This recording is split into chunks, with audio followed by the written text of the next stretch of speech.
Hey guys, hope everyone's well. Welcome back to the channel. Hope everyone's good. It's nearly the end of November, so I'm looking absolutely hoofing.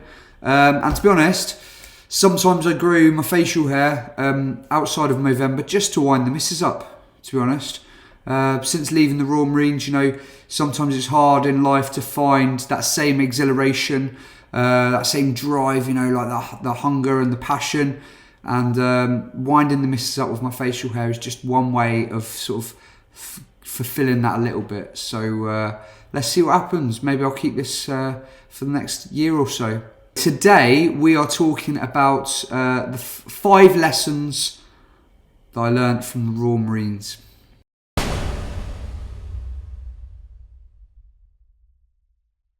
There's obviously a million different things I could say here. I've narrowed it down to 5 lessons. Again, this could be a massive list, but here's 5 that I think are really beneficial for those looking to join the Royal Marines or maybe never will.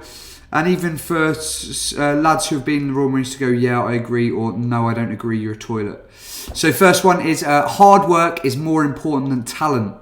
This is something I learned from a young age, from 18, 19 years old. Nearly made it as a pro footballer, didn't quite make it. I had the skill, had the ability, didn't have the work ethic. And it's only when I joined the Royal Marines did I learn all about that. And I look back now and I just think, if only I could redo my football career with the mindset that's instilled in me now from the Royal Marines, I think it would potentially have been a different game for me. That's something I hold on to anyway. Maybe my coaches from the past would say, no, you're crap. But massive thing, if you haven't got abundant talent, some people are just born naturally clever, naturally good at everything. For the rest of us, we've got to work super hard. So you can always get where you want to be if you're willing to outwork everyone else. Number 2, I think some famous boxer said this, someone like Mike Tyson or whatever, but tough times don't last. Tough people do. This is something definitely seen in the Royal Marines, even from basic recruit training. It was tough. Every single day was pretty much tough. But those who finish in the end are tough people, and not everyone's got it in them. So especially when you start going on operations and that, you know, it's obviously extremely tough environment, extremely tough place to operate. But because you have gone through recruit training, you've gone through all those drills, you've gone through being at a unit and being a sprog and everything like that, you know, it sets you up nicely for operational experience. And yeah, if there's one thing I've learned from the Royal Marines, it's that tough times don't last, but tough people do. You know, you're gonna get to the end of this tough season that you're in, or, you know, recruit training, which is now 36 weeks, will end eventually. It might not feel like it when you're 20 weeks in, but it will eventually end. So just if you can be tough, if you can stay strong and resilient, you'll get through most tough times. Your body can do far more than you give it credit for. That's a massive one. I've seen people who have no right to get through challenges. You know, maybe they're super skinny or not fit enough, and yet they somehow get through it.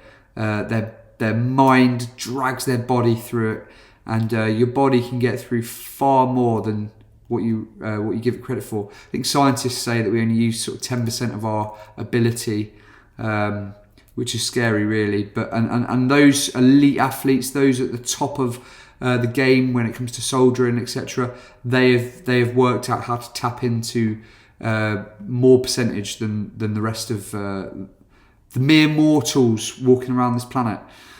So yeah, listen, if you think you can't do it, your body won't be able to do something, it's a lie. Don't listen to those thoughts. Your body's far more capable of doing the unimaginable than you give it credit for. Big one, fear stops 99% of people achieving what they should. I'm going to give you a real life example from this channel. When I first started Complete Commando, it was like one of my first videos I put out. I think it was dead basic. It was the middle of COVID. My PT business had sort of stopped for a bit. I was only doing online stuff. So I just thought, I'm going to do a video, 5 things to get ready for the Royal Marines. I had a bit more time. And I had loads of positive comments, but then one negative one. I can't remember what it was now. But that negative comment made me think, oh, I'm not going to do any more. I'm not going to put any more content out. I'm not going to, like, you know, put my head above the parapet, so to speak. And yeah, if I'd stopped there, if I'd listened to that comment, if I'd pandered to the fear, I wouldn't have continued. Wouldn't have seen Complete Commando grow. We wouldn't have been able to help so many people that we've helped. And yeah, that fear would have prevented all of this. But it took me a few days to process it, because it was from another Royal Marine, a former Royal Marine, and that hurt, because obviously you don't want to be spoken badly of. You know, my reputation is important to me within the Royal Marines, and so that sort of cut me deep a little bit. And then after a few days, I was like, do you know what, freaking, it is what it is. Like, you're always gonna get stick. You know, I'll get stick for this video and everything, and I just bin that fear off, cracked on, and here we are today. So that's one small example, but fear stops so many people achieving what they should. They say the graveyard is the place in the world with the most buried treasure, because of all the books, all the business ideas, everything like that. That's buried because people simply didn't carry out their full potential, and so it gets buried with them. And that's quite a scary thought. So yeah, what can you do today? What's standing in your way? What fear is there in the way of you achieving the goals you should be achieving? And how do you get rid of that fear? My biggest advice on that is just to start. Forget all the voices, forget what everyone's telling you, ignore it and go for it. Number 5, final one, consistency is the number one key to achieving anything. That I firmly believe is true.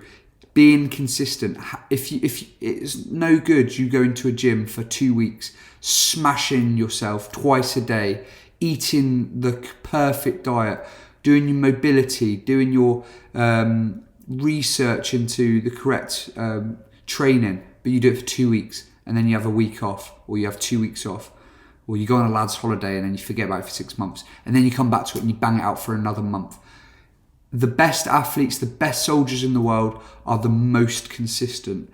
Day after day, following structure, following routine, banging out their fizz, eating the right food, doing the mobility, learning, researching, growing every single day. And that's what it all comes down to. That is what being elite is about. It's about being consistent. How consistent are you being in your life? Is there areas in your life that you could be far more consistent of? Like, one night you go to bed at 10 p.m. and then the next night you go to bed at 3 a.m. on COD or whatever it is. How consistent are you going to be in every area of your life? The more consistent you are in the more areas, greater potential you have for reaching the goals you're supposed to be hitting. There's my 5 top tips from the Royal Marines. Again, like I say, there could be millions, but I hope that helps. Any questions you've got, chuck it in the comments box below. If you want more content, then follow us on Complete Commando. On Instagram, legends, guys. In fact, I'd love to hear yours as well. What tips you have for life as well. Remember to like and subscribe to this channel. Appreciate you guys. Have a strong week. And again, as always, attack the day.